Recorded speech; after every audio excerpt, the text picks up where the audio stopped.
Let's move on from Doval. Randy, you're the closer. It lasts a handful of weeks, and now gone. This is a tough blow. This is another gut punch after a season that, quite frankly, was full of them. San Francisco Giants have released a medical update, and it is not a good one. After meeting with team orthopedists, a recommendation has been put forward that Randy Rodriguez, Giants closer, undergo Tommy John surgery.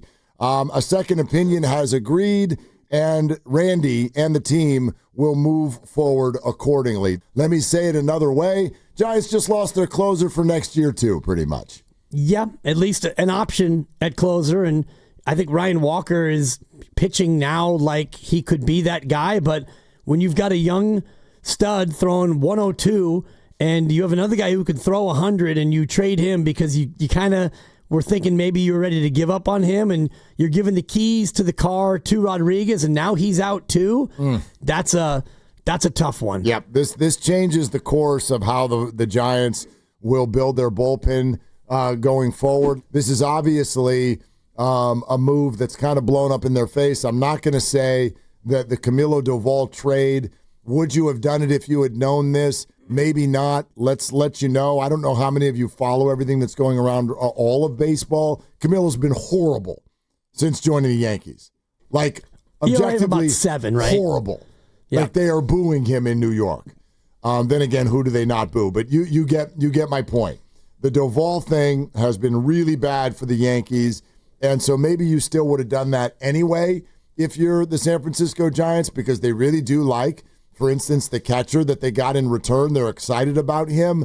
But the other side to this is the Giants went from starting this year where it felt like they had 2.5 closers. Walker was the closer. Doval was trying to get himself back in shape, and then he became closer ready, and Rodriguez was waiting in the wings, made the All-Star team as a setup guy, but a guy who wasn't throwing on back-to-back days.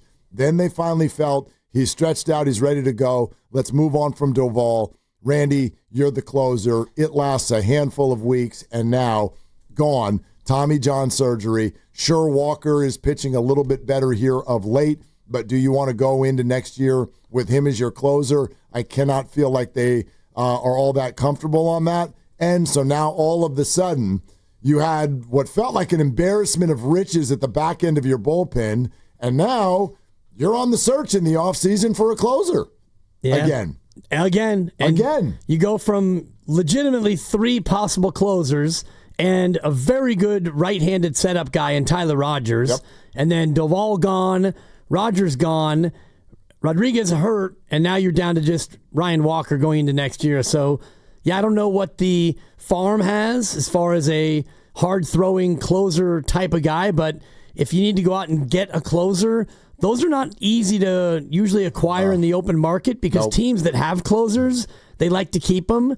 And the closers that you can acquire, and I'm thinking about Mark Melancon a number of years ago, where you got Melancon and he was bad, and then he was really pretty good, and then he was gone. But it's really hard to go out there and just find a closer, and now they're going to be in that market. Yeah, and I actually hate the idea of going out on the market and signing a closer for big money and a lot of years because of this exact fact. Yeah. These guys go down quickly. They're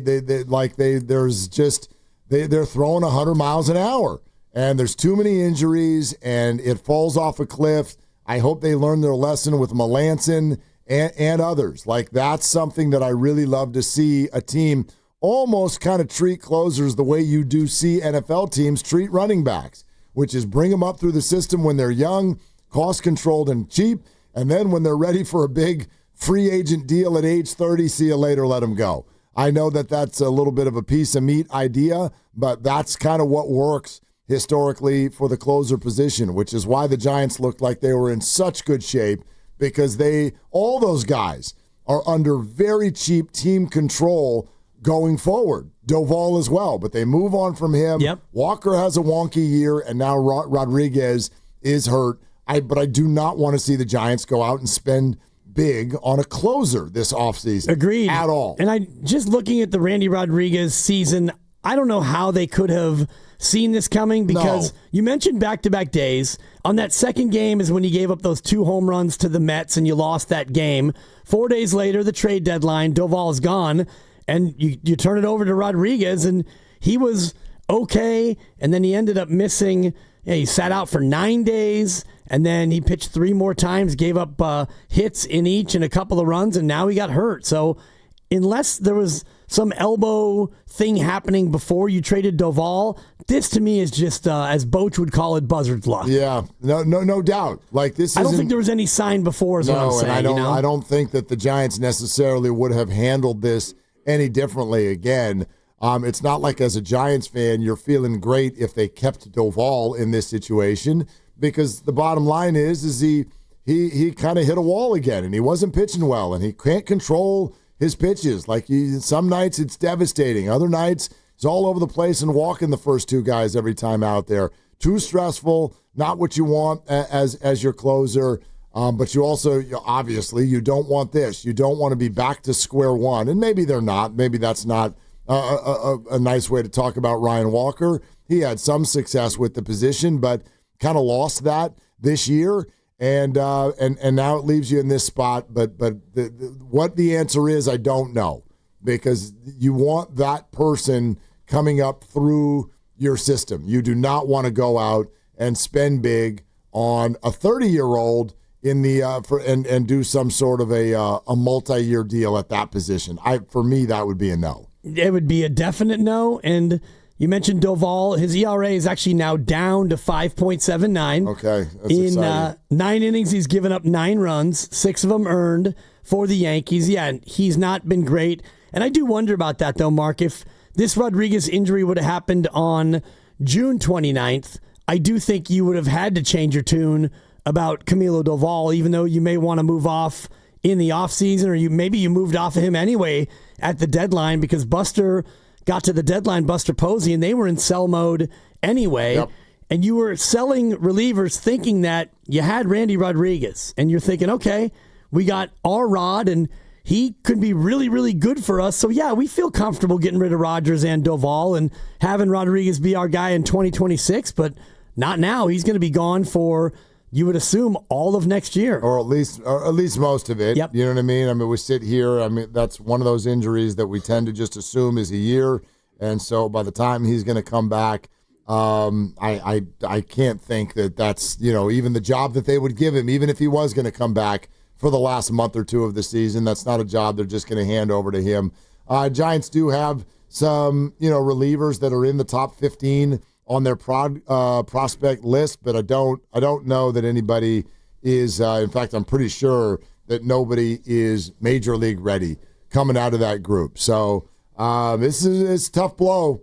This is another gut punch after a season that, quite frankly, was full of them, and for anybody who kind of is on the guru wagon of what he was talking about during the crossover. If you're in the I haven't given up yet crowd, I mean, this makes everything that much harder, right? I have no idea how the hell this team won 5 in a row. They don't have their starting pitchers. They don't have their relief pitchers. And they swept the Cubs and took 2 or 3 and almost all 3 in Milwaukee. But how is that going to sustain it? That feels silly, quite frankly. The idea that would sustain the rest of the year. And what the hell would you do if you did get to the playoffs? I mean, my God. They just, your pitching staff was so good at the start of the year, and now it's been decimated. And of these last 5 games, you've won it with the one thing we've kind of all been waiting for, which is some power bats and some timely hitting. They walked it off with a clutch hit from Jung-Hoo Lee. Bottom of the 9th, ducks on the pond, and a Giant actually got a base hit.